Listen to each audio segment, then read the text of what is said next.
Hey, hello, everybody. So welcome back to our, this is our September 28th meeting for the Policy and Practice Subcommittee for the FAC.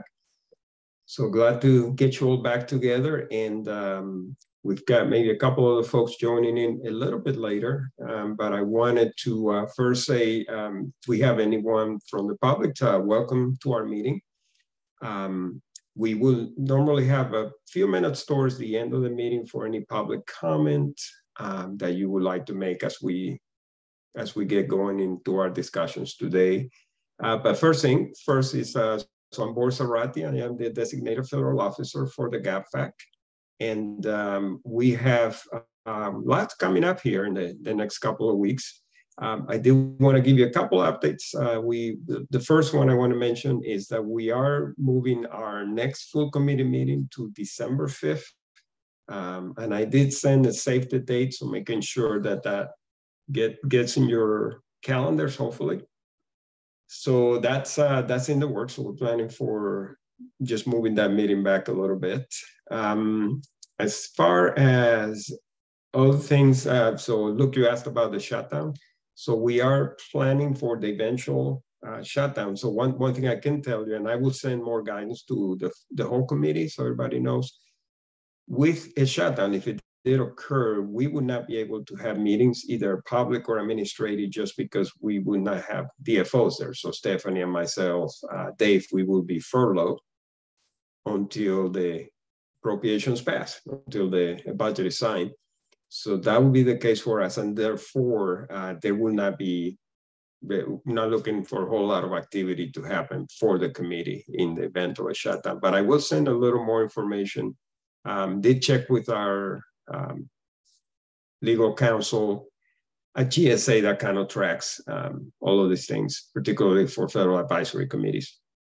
So that's the latest. I will be actually around 4 o'clock, I need to jump off to a meeting with our leadership where they're going to talk about more procedures in the event of a shutdown. And so if I pick up a little more information, I'll definitely share. So I'll probably be gone in the latter part of our meeting today, and then Stephanie will take it up from there. So let me go ahead and take a roll call here of the folks that are here. And then I just want to read off the names that Dave is helping me here already. So Luke, I see you. Richard. We also have Antonio. See Mark, Aiden. No, Mark, not. We don't see Mark. Actually, Antonio. Then we also have Jenny. And then I see Nigel. And I see David. And I spoke with Troy earlier today, so she's going to jump in a little bit later. But yeah, so we are looking forward to today's discussion. I'm going to turn this over to Luke here, who is our chair for the subcommittee, to sort of set the stage and get into our discussion today. So Luke. Thank you, Boris. First. Oh, I forgot to say, I saw Nicole as well. So Nicole, I got you. Okay. Awesome. I'd like to start by expressing both concern for what appears to be an imminent federal government shutdown and hope that a solution will come. As important as it is for us to continue our work here without interruption, it is infinitely more important for the dedicated public servants at the GSA, EPA, SBA, and all the other federal agencies to continue to do their day-to-day work on behalf of the American people. Next, I'd like to congratulate all of you for your participation, input, and making yourselves available on September 21st so this group could have a voice and submit meaningful comments on the reorganization of FAR Part 23. It was a unique and timely opportunity to pull our thoughts on the sustainable procurement regulation, and I'm very, very happy we were able to deliver on that. And as Troy and Kasia said, to the extent that anyone feels there are additional areas that need to be covered, the deadline, I think, is October 2nd, and you're free to comment, individually or on behalf of your organizations. I'd also like to recognize my own institution, the Port Authority of New York and New Jersey, this last week for putting out a really ambitious and detailed roadmap to net zero. It really is a stellar example of what we're seeing, I think, across many states now. Robust and thoughtful strategies to meet some of those ambitious goals that were set in prior years. As a procurement person, I've struggled with translating goals like we shall achieve net zero emissions by 2050 to concrete procurement action. But when our leadership, and now our leadership has said, transition 50% of our light duty fleet vehicles to EVs by the end of 2025, that is a deadline and a procurement goal that we can plan for and deliver on. So I'm really looking forward to figuring out how the work that this GAPFAC does and the ideas we've kicked around here can be implemented in my own day-to-day work, and really excited to continue to brainstorm with you guys on that. Next and last, before we get to our speaker, I'd like to welcome our new co-chair, Dr. David Wagger, Chief Scientist, Director of Environmental Management at the Institute of Scrap Recycling Industries. David, you are a gentleman, a scholar, a natural leader, and I really look forward to sharing this awesome responsibility with you. Thank you very much, Luke. And I want to appreciate the committee and GSA's support of my ascending to the vice chair of this subcommittee. I look forward to working with you and putting out actionable recommendations for GSA to take to meet its various climate and accessibility goals. Thank you, David. And with that, we will continue to our guest speaker, Sarah Dahl, National Director of Safer States. Her presentation is on state action on PFAS in products. Sarah, the microphone is yours. Great. Well, David is going to tee up my PowerPoint. Yay. It happened. Just hold on a second. So thank you so much for the opportunity to talk. The GSA is really an important potential partner in driving the transition to safer chemicals and materials in this country. So quickly, Safer States is an alliance of environmental health organizations and coalitions across the country, working to build a healthier world by harnessing place-based power and safeguarding people and the planet from toxic chemicals, and ideally sparking innovative solutions that get us to the sustainable future that we're looking for. Next slide. Are you turning them for me? Thank you. Just to do just the very top lines, PFAS are persistent, they're mobile, they're used for their grease and waterproofing properties in many, many applications. Next slide.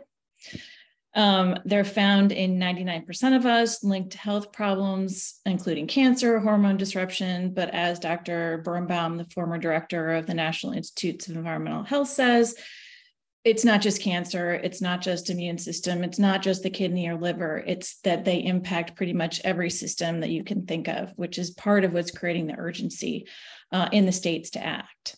Next slide. So why are the states acting? Well, millions are drinking contaminated water, farmers are losing their farms due to contamination, landfills are leaking PFAS, firefighters are being exposed, sludge is contaminated and showing up in groundwater and soil. And pretty much every place that we look, we're finding it. Next slide. I wanted just to sort of start with a little broader, because understanding sort of what is creating some of the real urgency is the cost question. States and local jurisdictions are increasingly on the hook for hundreds of millions that are being spent for testing and cleanup, and the states are the ones that really feel the pressure. These two examples of Michigan and New York dig down a little bit, and they're a little bit outdated, but it gives you a deeper sense of sort of what is helping create the urgency. And even the recently announced billion-dollar settlements with some of the chemical manufacturers are just not even, there's a lot more that's needed from a downstream perspective. Next slide. So just to say, multiple states are actually looking downstream and adopting drinking water standards or restricting sludge spreading, preventing incineration of PFAS-containing products. And now 27 state attorneys general have taken action. Most of that's litigation, but it's against the chemical manufacturers, but it also includes users like firefighting foam manufacturers, as well as other users. So just to the point that like there's a lot of stuff that's happening downstream, but as a part of that, there has been this momentum then, next slide, to think, how do we look upstream? How do we solve this crisis? And states decided that they needed to stop adding to it and start adopting policies to actually restrict the use. Next slide. So 27 states have actually adopted PFAS policies. That includes upstream and downstream solutions. So some of that, so like Florida, you know, it's millions of dollars for testing and addressing the problem, for example, versus, you know, Minnesota, which adopted broad restrictions upstream as well as resources for downstream. Next slide. I thought it was important to lift up this definition. 18 states have adopted, because there's been conversations around which definition and how that operates. 18 states have adopted into law the definition that PFAS is a class of fluorinated chemicals containing at least one fully fluorinated carbon atom. And that definition includes fluoropolymers. Next slide. State action to restrict use really started with the firefighters. They were the ones in Washington state who pushed for a phase out of PFAS and firefighting foam. And now we have 12 states that have phased that out. The date on here that says July 2020, that is the date of the first implementation of that law. So, for example, the law passed in Washington, the first law passed in Washington in 2018, but the date of the implementation of that law is 2020. I tried to include that here in the presentation so that you can see when the first mandates are hitting the marketplace, so that signals that there's going to be more alternatives available in the marketplace once that regulatory mandate happens. The other thing I wanted to lift up, which I think is really important for folks to know, is that 8 states are requiring disclosure of PFAS and firefighter turnout gear. Firefighters right now are pressing really hard for turnout gear that does not include PFAS. And there are a few things that are starting to come into the market, but they want to make sure that it is all still protective and that they know it is being used instead. And so there is this push to try and find that second piece out. So it's not just not PFAS, but it is actually not PFAS and not some other regrettable substitution. Next slide. Several states have taken a really broad lens. Maine, Minnesota, and Washington in particular have given their states agencies authority to phase out PFAS in a wide range of products. Particularly of note, in Maine and Minnesota, they're going to require disclosure of products containing intentionally added PFAS, both of them now by January 2026. This is going to create a tremendous amount of information. Originally, Maine was a little bit later, but they moved to harmonize with the law that was adopted this year in Minnesota. And so again, there's just going to be a lot of more information about where PFAS is being utilized, which has been part of a challenge to try and figure out. Maine is going to require phase out by 2030 and Minnesota by 2032 of PFAS in products unless it's critical to health and safety or the functioning of society, and the use of PFAS in it is currently unavoidable. And I want to just sort of clarify what that I think they mean by that is to say, okay, at this moment, its use is needed and we can't find a safer alternative, or there isn't one available yet, to say we're going to check in a few years to see if that is still true, as opposed to giving it a pass for you know, we can't avoid it right now, we have to use it, that being something that happens forever.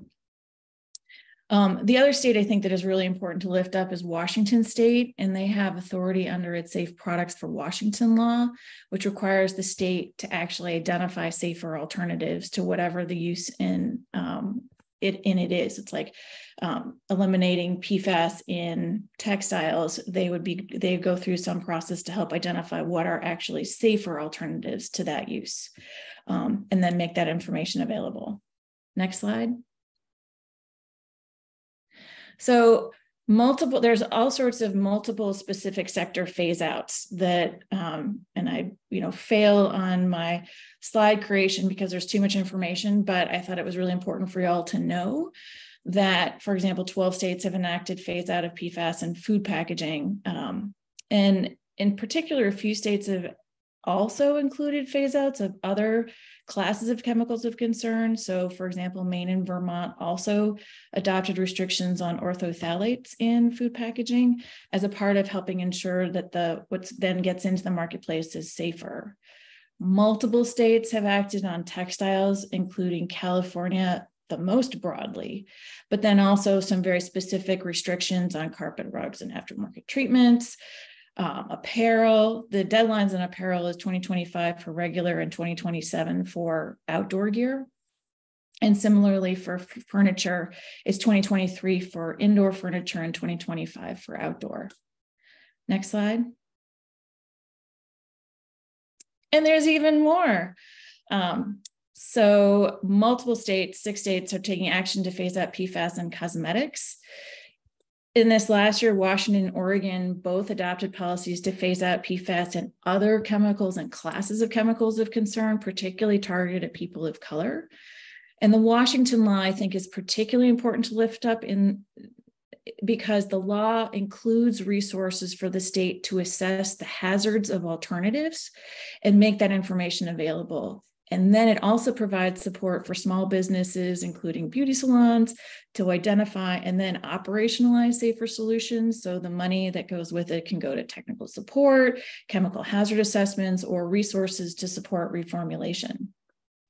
And then just to lift up, there's other product sectors where states have approved phase outs: children's products, ski wax, menstrual products, cookware, dental floss, oil and gas. And just to say that California, on the governor's desk, there are bills that would restrict PFAS in menstrual and cleaning products, as well as artificial turf, which would be the first place to ban it or restrict it in artificial turf. Next slide. So those are all actual sort of policy restrictions that are across the state, specific to purchasing, but they impact purchasing because they impact what's available in the marketplace and the space. So thinking more specific to purchasing, Michigan and Colorado both have policies that restrict the state purchase of any products containing PFAS. New York has various purchasing specs for PFAS in specific sectors. Multiple states refer fire departments to green screen certified for PFAS firefighting foam alternatives. Green screen is one of the certifications that looks at not just, it has chemicals of concern, but then also evaluates other chemicals to make sure that whatever, if you're certified, it's not just that it's PFAS free, but it is also free of other chemicals of concern. Several states have specs for food packaging. It's really built on a lot of policies that have been adopted in California in particular, as part of policies around reuse. And then I embedded a link in here to Massachusetts. Their operational services division created, in partnership with the Responsible Purchasing Network, guidance on how to purchase PFAS-free in statewide contracts. And that includes multiple sectors, many of which we've just lifted up that New York has, but other ones, including construction and building materials, and other pieces of that. Next slide. So just to lift up a few certifications and resources, the EPA Safer Choice Program, we know that multiple states are pointing at EPA Safer Choice, particularly because it also can include some considerations of other chemicals of concern or things to avoid and not be allowed in the program. Green Screen Certified, as I lifted up. It also, in that Green Screen Certified, in order to be part of it, it requires some disclosure ingredients in the program. It's not necessarily transparent externally, but at least within the program. And then just to also lift up, you now have multiple textile certifications that have moved to PFAS free. and which leads to the guidance. A firm provides advice on chemical management to the apparel and footwear supply industry. They recently released guidance, which is also linked in here, that supports the industry transition away from PFAS.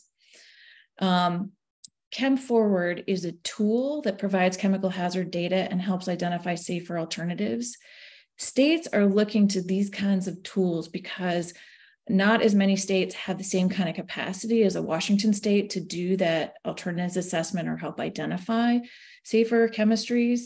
But tools like ChemForward or Green Screen Certified or Healthy Building Network's Informed Product Explorer help identify and narrow down where to go and what are known safer alternatives or solutions.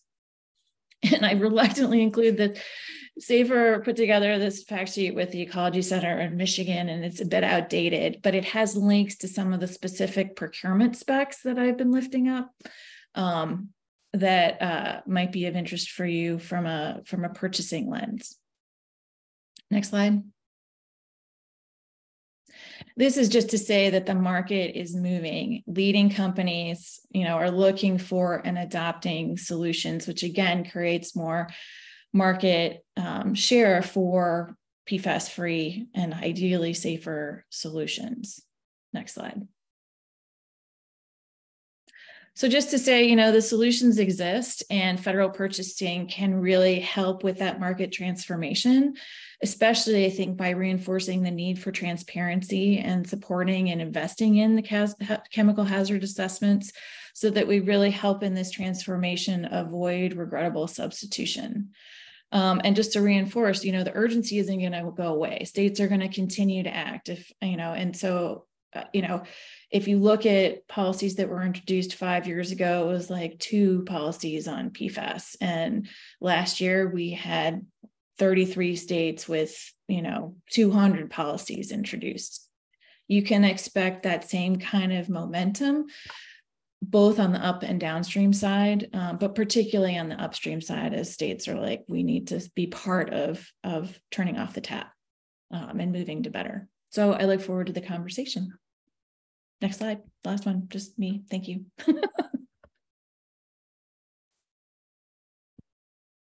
Thank you, Sarah.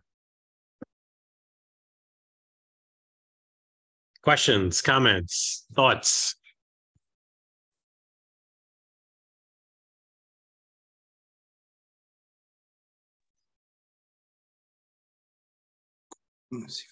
Hey, Luke, it's Antonio. And Sarah, thanks very much for the presentation. It's really interesting. I was kind of curious just in terms of the degree of I guess like toxicity, can't say that word quite right.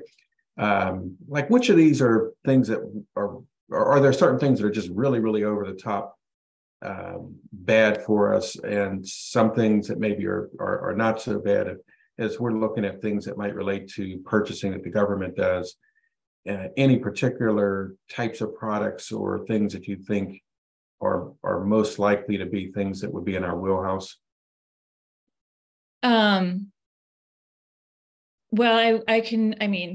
I am not the scientist, but what I will say is that there are certain sectors that certainly contribute more to in terms of use and potential exposures and or where the market is already moving. So food packaging, textiles, firefighting foam are clearly at the top of the list of places where you could go. I mean, I think if you look at where the states have gone, there's, it's not an accident that children's products are in that universe, right. Where you might potentially have more folks, more exposure. Again, I'm not the scientist, but I will say that momentum exists in those places. Thank you so much. Does that help? Was that responsive?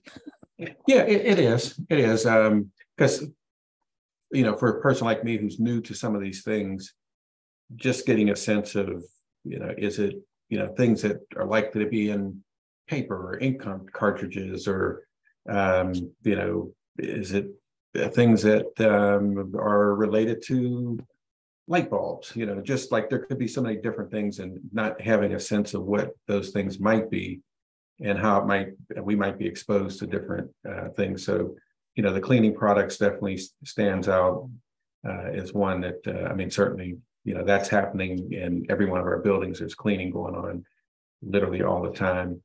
And, everyone is trying to have, better, cleaner work environments for the employees and the contractors who are in those buildings. So that even that frame of reference is helpful. Yep. And I would also reinforce, I think that's right. Cleaning ingredients, especially because, EPA has safer choice. That's a really nice, but personal care products are absolutely at the forefront of the push conversation, and that there's a lot happening within that sector on how to move towards not just PFAS free, but just safer in general. Yeah. So I think that's another sector that in particular may be right. Okay, thank you. Richard? Yeah, thank you, Sarah. I appreciate your presentation. So our PFAS working group has been looking at specific procurement frameworks that could be utilized to drive broader adoption of PFAS-free goods and services. And there's well-established precedent for this procurement framework type approach using eco labels. And we've gotten a little bollocksed up in what would a PFAS eco label look like? And it's great complexity, and Dr. Wager has highlighted the complexity of that process. So my question is, you talk a lot about sector-specific certifications. I'm wondering if a combination of an eco label approach plus broader adoption of these certifications might address that complexity challenge that we have in banning PFAS-related products on a broader basis using the federal procurement system. I don't know enough about the difference between an eco label and a certification to be able to be responsive to that question. Well, an eco label, for example, LEEDs or EPEAT, or or Energy Star. These are I'm calling them eco labels. Okay. And they're cross sector. Right. I think it would be great if there was a way to incorporate into an eco label, and to do it in a way, again, it kind of goes to the, I know this is, complex, and partially, I think why the states have chosen to go at it from a class-based approach is to do it as a class, and then think about how do you incorporate some of these other things around avoiding regrettable substitution. Again, like what EPA Safer Choice does, it sets up a framework that allows for not just avoiding PFAS, but making sure that where we're going is better. If there's a way, and I don't know, again, enough about the specifics of an eco label to be able to do that, but if there's a blending framework that allows for PFAS free and getting to better, or investment in chemical hazard assessment, I think that's something that will help move the market in a direction that gets us to avoiding regrettable substitution. Jenny? Sure. Well, as the person who oversees the Safer Choice program, I have it behind me here.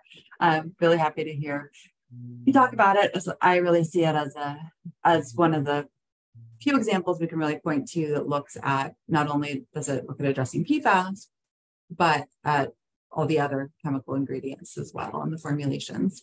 So really appreciate that. And I also oversee EPA's recommended eco labels and standards, and we worked closely with the Massachusetts, the Responsible Purchasing Network team that put together the Massachusetts Guide.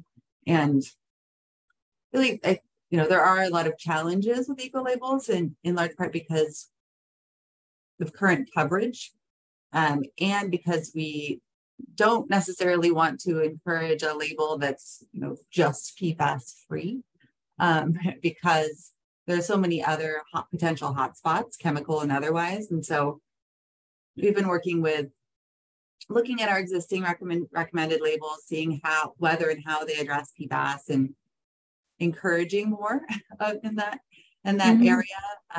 But so I think that's one way to go, and I'm hoping that we'll see more action in that area. And our program at Safer Choice, Design for the Environment, put out a call for comments a couple months ago about potentially expanding into other product categories. And so we're looking at those comments now. You know, we don't have the resources to cover a lot more, but figuring out what's the best use there, and having PFAS be one of the things we're looking at. But one question I had, Sarah, was about, you know, as we're waiting for maybe more eco labels to populate and certification standards to populate, especially being responsive to a lot of these state laws, I think there's a lot of opportunity for development, and hopefully development of labels that are multi-attribute. But as we wait for that, are there good examples of contract language to put into contracts to have the provider has declared that what they're providing does not contain PFAS? I know that DoD had language around their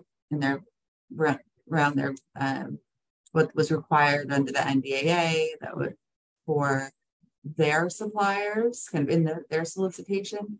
But I'm curious if there's other good language that you could point to there. I believe Michigan just came out with their contract language. So let me track that down for you. Okay. I think that would be good to have, looking at this approach with GSA about what can we do, or what could be recommended in the near term. And that I think is one way to go. But there are also knowledge gaps as well for some of these suppliers. Thank you. That would be helpful. Yeah, great. Nigel? Thank you. And again, thank you very much, Ms. Bell, for your presentation. This was very educational, particularly for those like me who are heavy in the procurement space, but not as much in the environmental, chemical, and sustainability space. Good, dumb question. So once these PFAS chemicals are once they're out there, right? So whatever they were in, whether it be consumer products or clothing or, you know, fireproof foam, whatever it may be, is this something that would require some type of remediation, or as it's, you know, sent to landfills to be filtered, cleaned out? Is there some type of toxicity for an extended period of time, like some of these permanent chemicals that we're finding? Is there an industry, I mean, really of companies that would be capable of taking on the task of removing them from the environment, versus just kind of, we're stuck with them and we just don't want any more of them in the environment, and we just have to deal with them to, you know, dissipate on their own? Yeah. So the problem with the PFAS chemistry is it's the strongest bond in chemistry, you know, and so as a result, that's why PFAS are called forever chemicals. They don't break down, or if they break down from one, they break down into another that is not better. And so once they're out there, it's a problem. So there is, to your point, like there is a whole industry that has been created around remediation.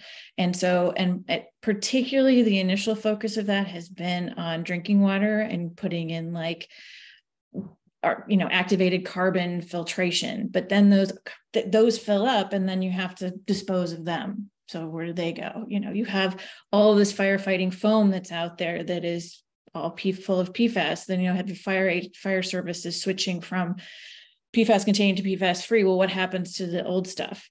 You know, there's real problems on the management side, but there is a whole industry that is emerging to try and deal with it. But this is part of why, and it's costing hundreds of millions of dollars. People are going to make money, all of those things. but this is part of the pressure for upstream to try and stop creating the problem, because once it's out there, it is extremely difficult and extremely costly to manage. And you know, anywhere along your management cycle. So yes, I mean, the downside is like, yes, once it's out there, it's really hard to get rid of, and it moves around. It's mobile. So, you know, we have an Arctic sink, and you know, the Arctic, there's a lot of PFAS in the Arctic, which is kind of not because people were wearing their clothes there per se, but it's just that it doesn't stay in one place. Does that answer your question? Yes, thank you. So do you have a theory about the class-based approach? And I guess what I mean by that is, you know, if you're tackling this issue, are we choosing personal care products or food packaging because it's high risk as the first category, or are we choosing it because it's low barrier, as in like there's, you know, easy substitutions? Because I guess if I was trying to recommend something to the federal government and we wanted to pick a category, would we want to pick something that would be easy to implement, or are there other categories that have been deemed like more dangerous for humans? And again, I'm in the bucket of people who are not scientists here. So I don't know if it's, you know, kids chewing on toys, which is really something we should be focused on, or if it's food packaging where maybe my food comes into contact with it a few minutes and it's really the disposing of it later that we're trying to mitigate against. Right. I think the answer to that is complicated. I think it was, you know, where I think the states have gone is more like, where is a lot of it getting out there and how do we then reduce that? So firefighting foam is a major exposure route, both not just to firefighters, but for drinking water. You know, textiles are major for, you know, all along that use, production, supply chain. You know, food packaging, both because yes, it's on your packaging, but once all the compostables that were out there were coated in PFAS. And so those go into your compostables, which then contaminate the compost that you're spreading on farms, which then gets sucked up by the plants, which then goes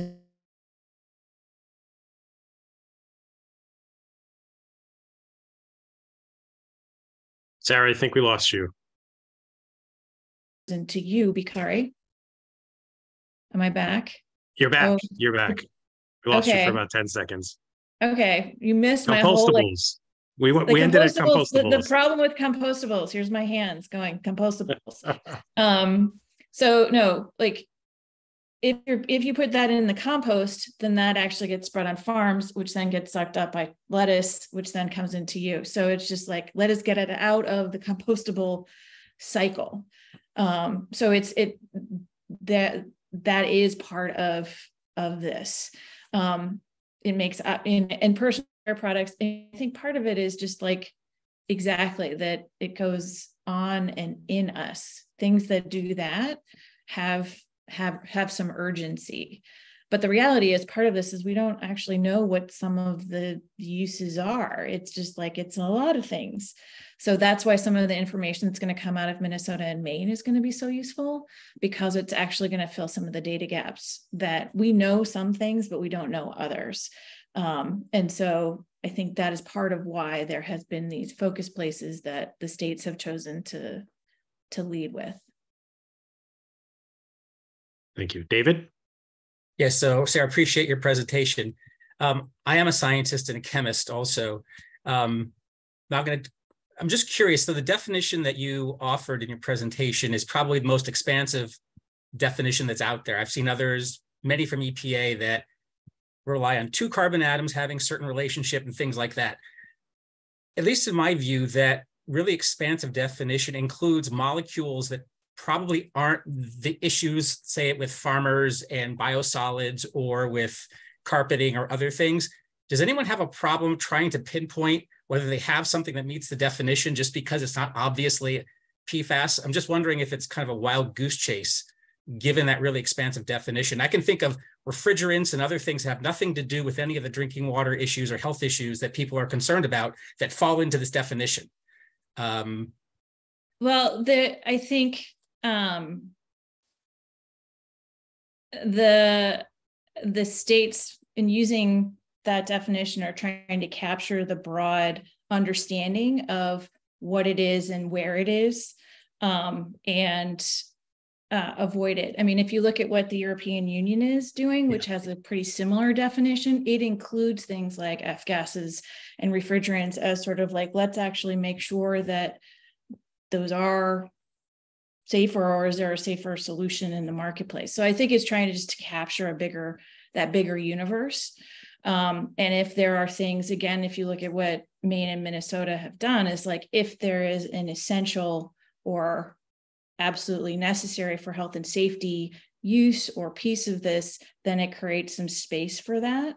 But more of a, let's have the whole and create exemptions, as opposed to have a really narrow definition and have to add other things onto it that are of potential concern.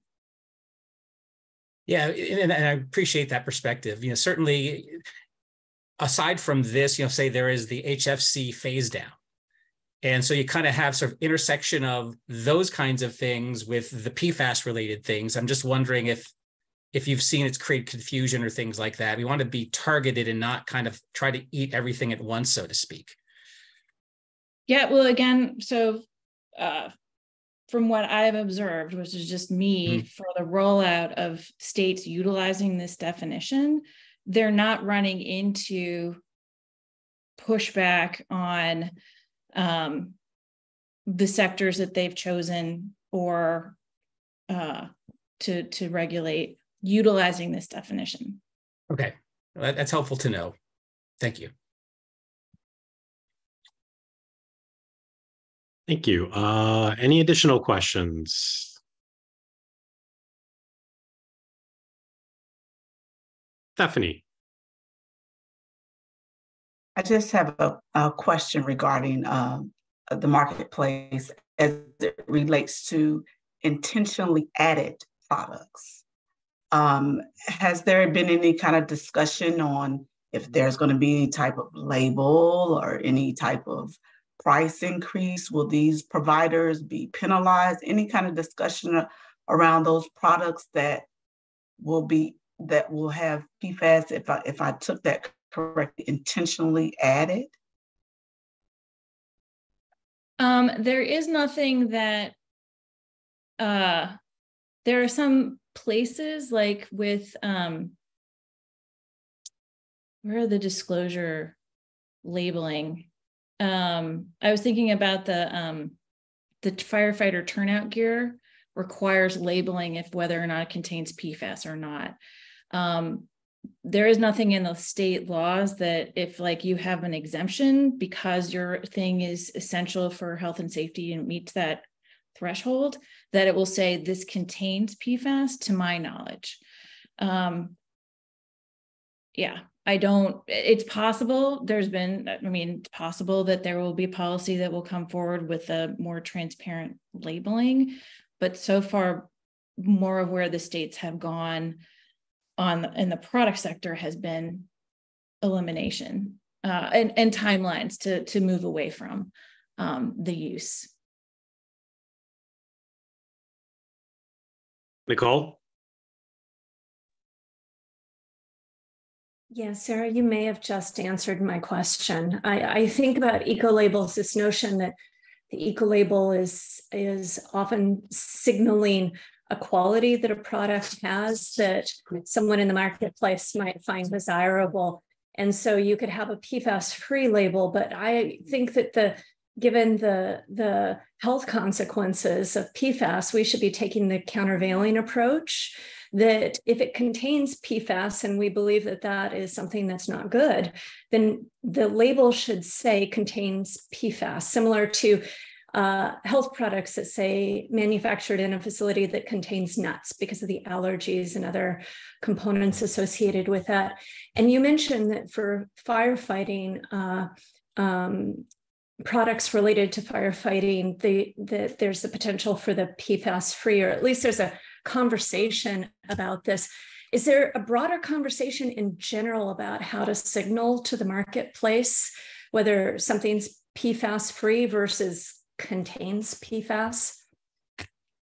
Usually the market is the lead on that piece because there are companies who see it as a market advantage. Mm-hmm. So, for example, you have the proliferation of BPA-free marketing. Mm-hmm. I entirely expect you will see a proliferation of PFAS-free marketing. But you're already seeing it in certain, like what I just sort of lifted up, Polar Tech and, REI. There's just like, I think that the marketplace is going to do some of that transparency. It's imperfect though. And right. Oh yeah. Don't get me wrong. Here is my rant.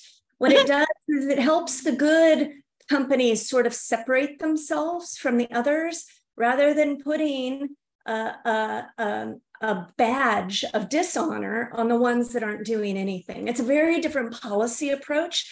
And so it separates the leaders rather than raising the bar for others to achieve. You just get different outcomes associated with it. I totally see your point, however.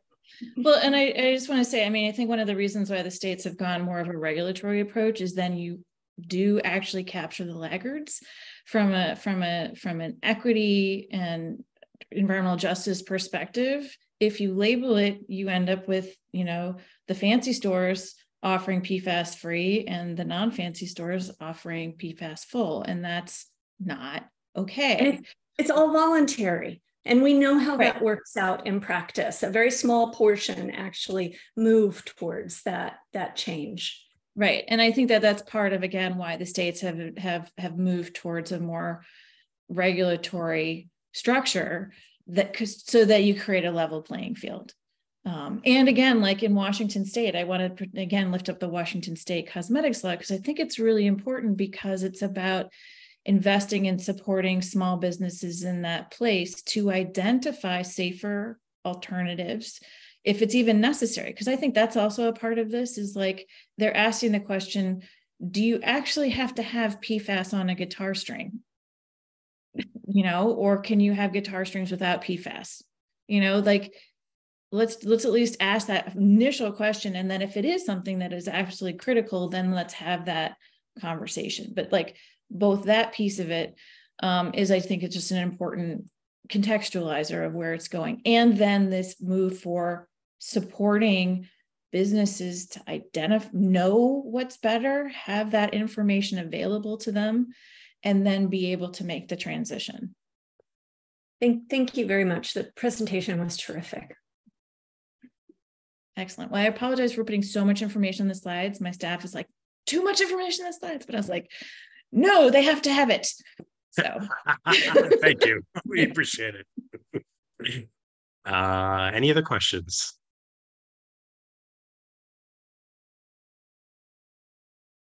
Okay, good. Great. I think that's it. Thank you very much, Sarah. We really appreciate your time and your presentation. We hope you will continue with us and maybe join our future public meetings as we continue to debate and talk about this and hopefully come to a meaningful recommendation over the next month or two or three.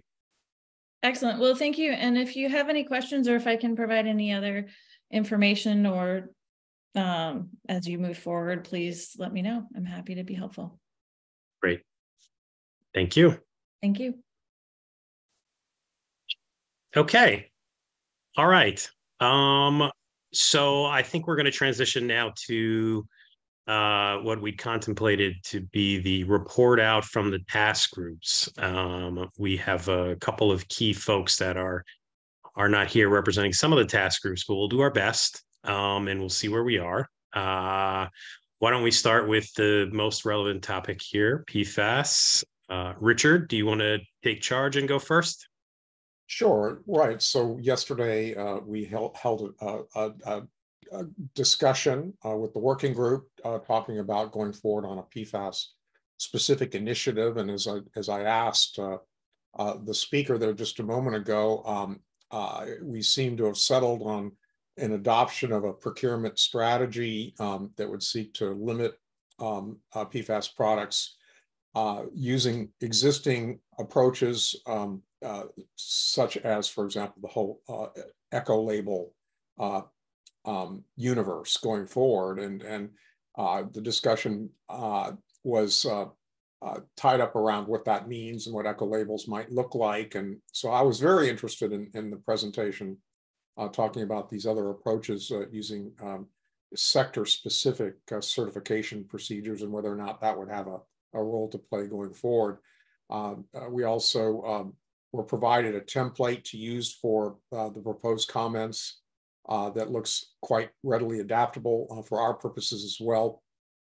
And so the next action item is to begin working on specific language to go into that going forward. So that's pretty much what we talked about yesterday in our pre-meet to this discussion.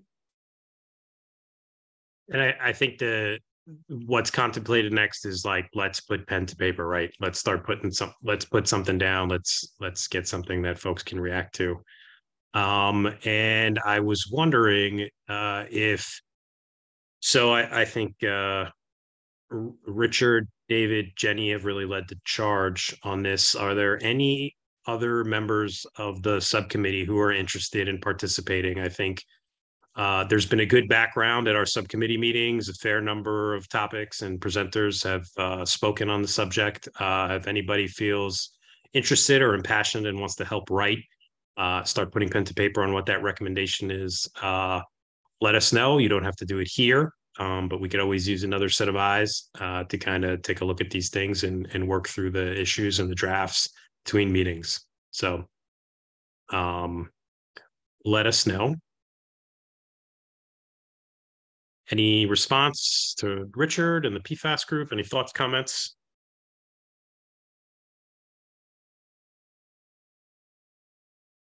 Terrific. Thank you, Richard. Obrigado. Really, really appreciate it. So I think there's we have a task group that's been codenamed Toxicity. We are missing both members of it today, though, Anish and Dr. White. I'm not sure, David, if you want to just describe at a high level what the basis of the last conversation or the path forward was. If you're comfortable or not, let us know. Sure, thank you, Luke. I'll try to summarize it. The Toxicity Task Force is trying to create a framework where we can address toxicity issues, not necessarily specific to any one chemical, but an approach to address toxicity in products that would be offered for procurement. So we're kind of working through a number of existing lists of substances that appear in various products to see if there's an approach, a measured approach that we can take in some kind of rational order to reduce toxicity in procured products. We're kind of in the ideation stage of what it should look like. We're trying not to be chemical specific because, of course, we have the task force on PFAS, and that's sort of it has its own attributes. I think this is trying to do a bit of a more systematic approach to it that's more general, that you can sort of plug in anything and have set of recommendations for GSA. And that's about all I can say. Again, we haven't really put pen to paper. It's been hard to coordinate us, given our busy schedules, to sort of sit down and really chart this out. Thank you, David. Hey, David. Yes. Go ahead, Boris. Yeah, before we go, so I sat on that last meeting too. And just one more thing I wanted to add to the toxicity task group is I was doing research within GSA to see what's been done thus far, and I'm coming up pretty empty. So it's like, I think it will be an area that will be of interest because I'm just not finding a lot within GSA. So I'm just looking for POCs that can talk to what's done. Actually, I see, Jenny, your hand up. I was going to ask you if EPA had done something as it relates to procurement. Well, I sit in the chemicals office, so I can, but I'd like to be part of the conversation there just to see how we can, just to see where we can maybe fit in. or I can fit in. So thank you. So can I jump in? So Boris, thank you. You kind of tickled my memory about the follow-up to that meeting where we wanted to know, had GSA already developed some kind of list or have language in contracts regarding certain chemicals, just to see whether there's awareness or ongoing efforts to do that within GSA itself, independent of anything that might be in, let's say, Safer Choice, which is a limited set of products. You know, do they do things for furniture, for other kinds of products? I mean, and separate from EP2, which also has some attributes of chemical substances in it too, just to see whether there's already something to start with. Right. And thus far, I do know that the building side of GSA has done some work. And I was actually trying to reach out to my colleagues in the public building service to see what's been done with materials that are tied to the building side of business there. I think that's part of LEAD. Right. But I'm not an expert on that. Yeah, but so far, yes, I'm not finding like, here's what we're doing kind of thing. So, but I will continue to research. But that's that. Yeah, thank you. Appreciate that. Sure. Terrific. And it sounds like we've got another potential participant to contribute to the thinking. Thank you, Jenny. Yeah, we have, my office we're within the chemicals office, but we're specifically focused on environmentally preferable purchasing. So I think we can share some of the framework.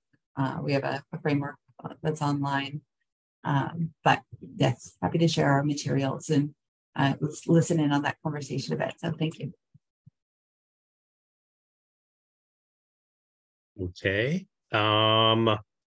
We did have another task group that was going to be led by Amlan. Amlan is unable to be with us today. I did hear from him over the last couple of days. He has begun to put pen to paper on something data related. Wished he could have been here.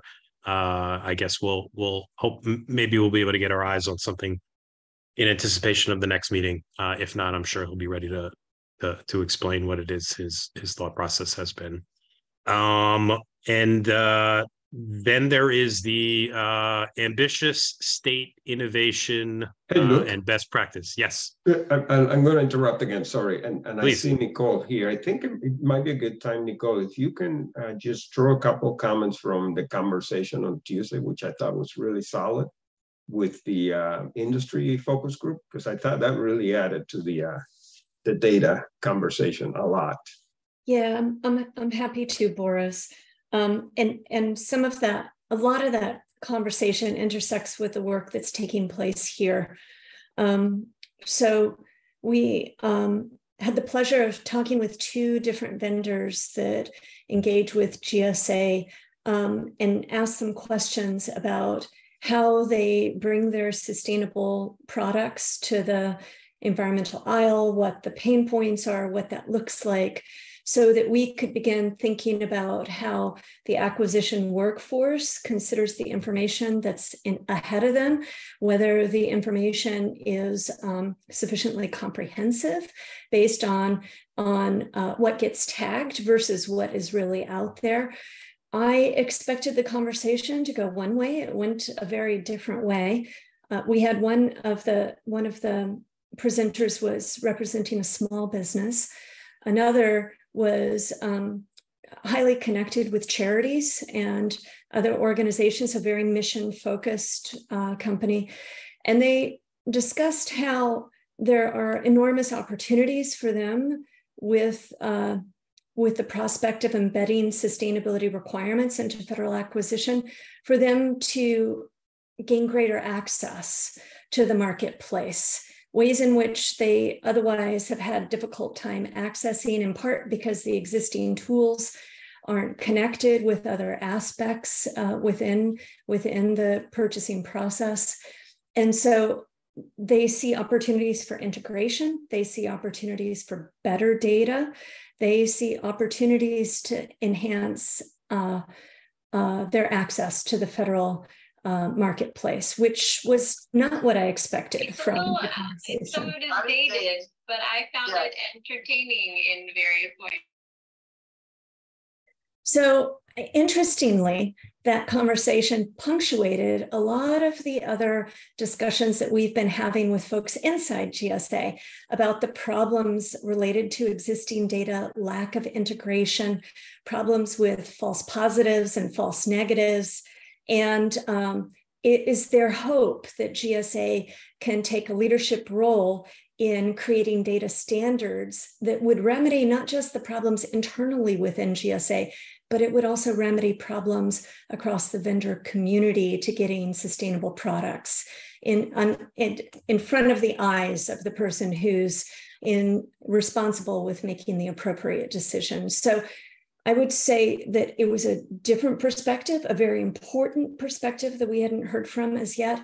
And that perspective will get integrated into the broader conversation. So I just want to punctuate what Luke said about the discussion last week on our recommendations to the FAR and the suggestion at the end about challenges moving forward and opportunities. And that was all about data standardization.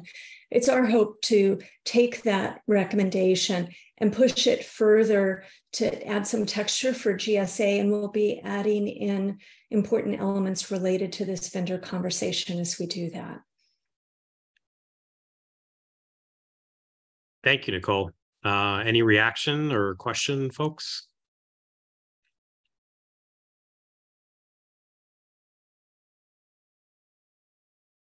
Appreciate that. So our ambitious state innovations task group, we have begun to do some reach out to states. We had a discussion with a representative from Massachusetts, discussion with the Product Stewardship Institute and the Responsible Purchasing Network.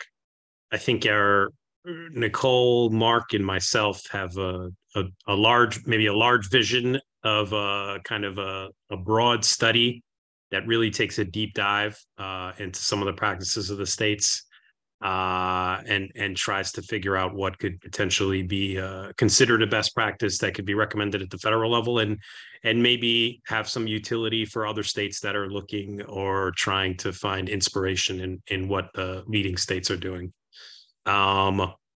We are still in discovery mode. I had really hoped we would be able to put some pen to paper and highlight a few wonderful ideas today to present to this group and get their feedback. But I think we're still learning. We are trying to target conversations with some of the leading states who have implemented policies and practices that support sustainable procurement. And that is, it is a larger effort than probably can be accomplished before our next round of recommendations. But I think our goal is probably to find a couple of things, a couple of innovations that we think may translate well and be well received by the GSA.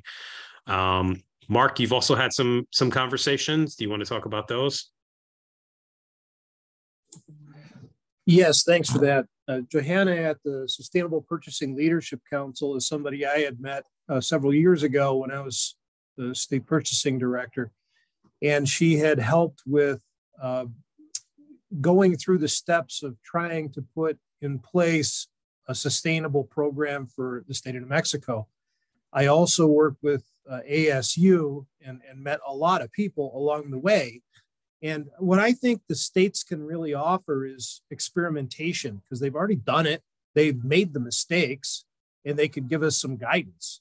So I asked Johanna what would be the top states to contact, and she had come up with a list. I had poked around the internet and found a Forbes list, but for a variety of reasons, which I suspected, that's not the best one to use. So she has real states and contacts, and probably if we have another conversation, some guidance on where to dive deeper. Also, NASPO, surprisingly, and I really haven't been with them for a year and a half, and don't know how far into the sustainability they are, but they are touching on it, which is great. And they have a visibility point that we don't, and know which states are doing what. So that would be another good conversation to have if we do a deeper dive. And then, of course, there's the international information we can get from various sources over at the European Union. And I think that might be worthwhile at some point. But there's lots of things that we can do. And as you point out, Luke, there's a lot there. So I don't know how quickly we can digest it all. Agreed. Nicole, do you want to add anything to that? Yeah, sure. I don't know if you got my email earlier today, Luke, about my PhD students who I volunteered to assist. We've got a wrinkle ahead of us, and I don't need to go into it here, but it may be that we need to recalibrate and ask whether there's another approach, an approach that can lead to potentially not as detailed information, like the deep dive that we were hoping for, but at a higher level, asking ourselves, is there a way to acquire data that is going to help move the conversation in an important way? And then we can leave the deeper dive conversation as a potential next step. Yep. Thank you, Nicole. I appreciate that. And that makes sense. And if anyone else in their careers, in their work, in their day jobs has come across any policies at the state or city or municipal level or any sort of locality or has an opinion as to somebody who's advanced in these policies, please let us know and give us a contact. We'd love to have a conversation with them. So I think that is a wrap on our task group report out. Does anyone have any broad overarching concerns, thoughts, anything they want to contribute, anything we haven't tackled?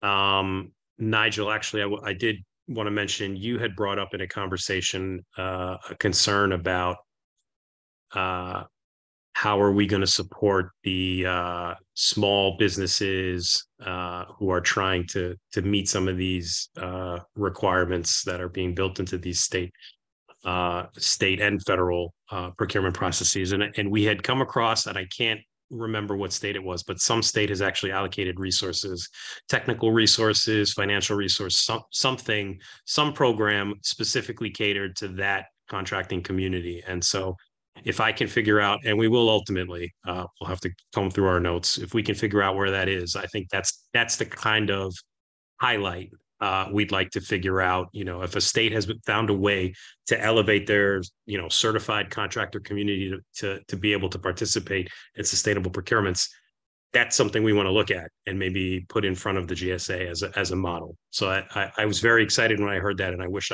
I could remember what state it was off the top of my head. Thanks, Luke. That's very important. And along with that, are there, given GSA's potential role as a facilitator with other agencies and partnering with other agencies, are there technical assistance grants or any of that type of thing that can get small businesses that are in adjacent industries, right? So if you want to get into solar panels or electric vehicle charging stations, if you are a company that does electric engineering or something that it's very closely related to, and a little bit of training can help you now enter this new market, are there things that we could provide from a government level to help transition those firms that may already be in a different NAICS code and already a government contractor, but may not be in this particular one, or may be at another, doing commercial or state work and state and local work, and have not considered the federal market as a potential client, but now with a little bit of technical assistance, we could bring them in as new entrants. Yeah, I think that's a great hypothesis, and I think there will be an example when we find it that will support us and give us some guidance on how to do it. Excellent. Can I just mention that one of our speakers, and I think it was Alicia, she did mention something about grants, and I do remember that in the notes, that there is a state that is offering grants, and we can follow back up with her. Yeah, that's a great idea. We'll just send her an email after this and see if she can give us the state. So I think separately, we did also have a meeting with the Harvard Government Performance Lab to see if there was any synergy between some of our efforts here. And I think that's a to be determined. but that didn't really necessarily fit into a task group, but I wanted to let the group know. I think that's it for the task groups. It looks like we're going to wrap a little early today. I'm not sure if anyone has any comments before we go to public comment. So let me say one thing though. While we're talking about the Harbor group that we talked to, so there's possibility we're looking to see if they would want to speak at our meeting now in December. I did get confirmation from a speaker from HP who leads their sustainability policy areas particularly for federal sector clients. And so we're going to have an HP speaker, but we're looking into see whether these folks will be able to come and also share when we have the full committee meeting in December. And they're doing some interesting things at the state level. So Harbor has a sort of a research and kind of pilot testing ground where they're doing some interesting things where state and local, like cities, doing some, it sounded like pretty interesting stuff that would be good for the whole committee to hear. And to add on that, if I may, Luke, the Sustainable Purchasing Leadership Council is offered to speak at one of our meetings if we want a line of sight to what they can see from other states, and that might save us some time in our research. Great. Yep, I think that's a great idea. Sounds good. But I think that was all. Luke, unless you had anything else, I was going to go to public comment. And nope, I think that makes sense. I see John is around, but anyone else would like to chime in? I see Troy, you're around as well. But yeah, so anyone who would like to chime in, this is a good time to do so outside of the committee. Yeah, John, go ahead. Up, you're on mute. I just said, yeah, I'm the pesky FAC gnat. It rhymes, kind of. A pesky gnat. Question for you, Luke, first. Will the recommendations be in any form of draft that public participants like us can look at and provide comment on? Maybe it's a question for Boris, I don't know. So Boris, do you want to answer? Go ahead, Luke, I'll let you speak. I think we're going to continue to deliberate on them in these public sessions and talk about them in these groups so that you can offer comments. And I think there will be hopefully coming to a final recommendation in December, and that will also be open for public comment. But so long as you're here with us, you should be able to hear. And I think you heard a little bit from Richard.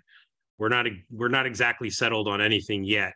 We're continuing to deliberate, but you heard the kind of direction that we're going in. And so I anticipate in October, whatever that is, we'll probably have crystallized somewhat. And so if you wanted to join us then and offer some comments on what you hear, that would probably be totally appropriate. Yeah. That's a good point. I think you answered that well. Definitely. And then also, John, the other thing is once the recommendation is out, they're also available for public to review and comment. So you can do it before and after.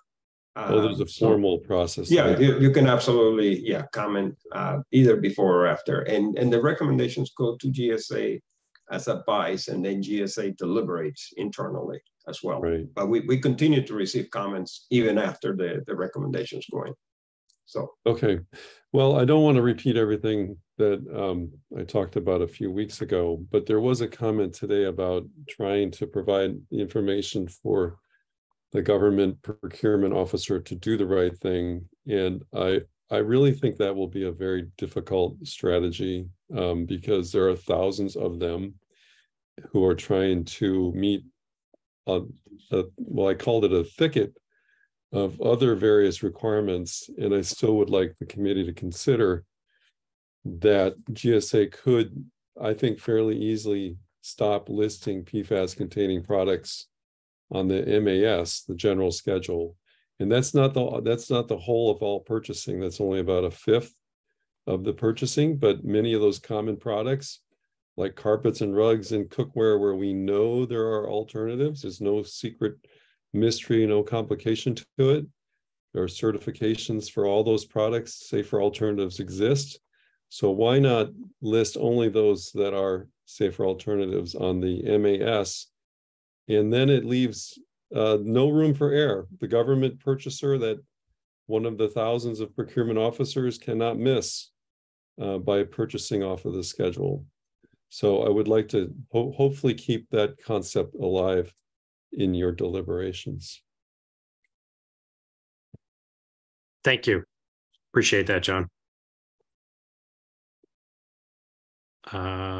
Any other members of the public here, Boris? Well, I'd like to invite Troy to chime in as she's been able to sit in here. So, yeah, Troy, thank you. Your thoughts on what you heard today? Anything else you want to share?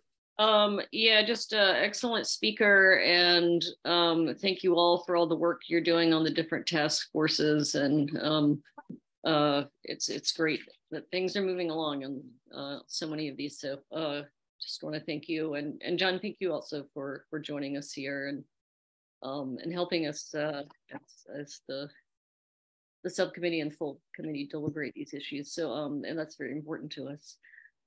Yeah, so no, I just otherwise, since this is the last public subcommittee meeting of the week before what's looking like to be a shutdown, Boris, I just wanted to check to see if you have any further guidance, and you may not, and if you have any expectation of any messaging that we could get out to the committee members tomorrow as to what to expect.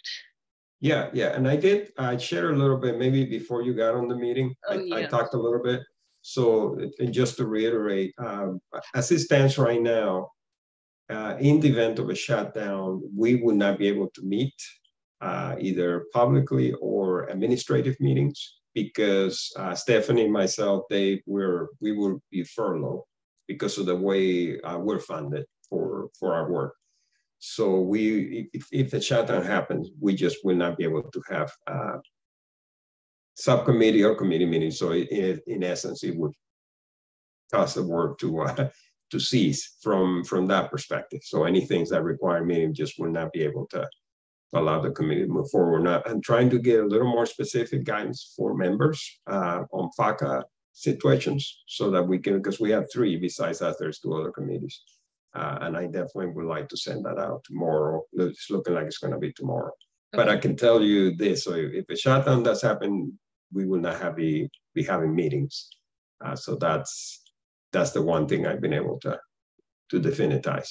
Okay, thank you so much. Well, yeah, just to reiterate what Luke was saying at the outset. I mean, this is a terrible situation, and really the American people don't deserve this. And so hopefully, if it does happen, hopefully it will be short-lived and some resolution will emerge. But thank you, Boris, for keeping us up to date. Sure, and then also pass on to the folks who are here, and I will get the word out to all the members, is that we did submit the comments, and a couple of you I heard say today, thank you for them participating in the meeting last week. It's an important step for everything that we've been talking about since we started this committee. So the comments went in through regulations.gov, so that those are in now. And it takes a little process before they show up, but then they'll be open to the public so they can see it as well. So wanted to mention that. And then I think the only other thing is we have, as you said, Troy, the next set of public meetings will not be towards the end of October. I think it's the last week in October where we will have the public meetings. In between them, we're going to have a couple more discussions just on the administrative, assuming everything continues rolling as it is. But Stephanie, is there anything else in mind? Anything I might have forgotten?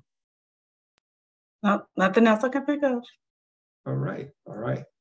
Well, it sounds good. Again, I really appreciate all of you jumping in the meeting today. So we're going to end a little bit early. And then I think, Nigel, if you can stick around, I think Stephanie had a couple ideas to talk about the meeting yesterday. Yeah. So I'll speak to him offline, Boris. Oh, okay. Okay, gotcha. All right. Anything else, Luke? Or David? No final thoughts here. Nope. Just appreciate all of your hard work and your effort, and I think we're really working towards some meaningful recommendations. Really happy to be working with you folks. Yeah, absolutely. And I will just say again, anything I heard today definitely will be of interest to GSA. So you guys are definitely on the right place. Good deal. Awesome. So let's go ahead and adjourn the meeting today then. Thank you. Goodbye, everybody. Thanks, everybody. Thank you all. And Harry, you can go ahead and stop the recording.